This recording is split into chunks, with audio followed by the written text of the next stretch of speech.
The Fox and the Stork. One day, the fox wanted to play a trick. He said to the stork, "Come to dinner at my house." The stork was happy. She came at sunset. The fox put soup on a flat plate. He licked it up quickly. But the stork had a long beak. She could not eat the soup. She was very hungry.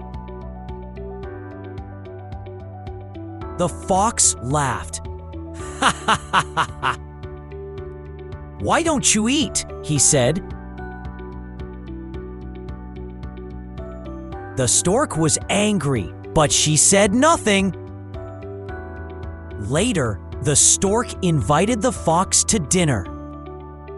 She put the food in a tall jar.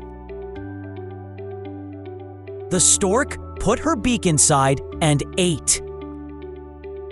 But the fox's mouth was too wide. He could not eat anything. The stork laughed. "Why don't you eat?" she said. Moral: if you trick others, they may trick you in return.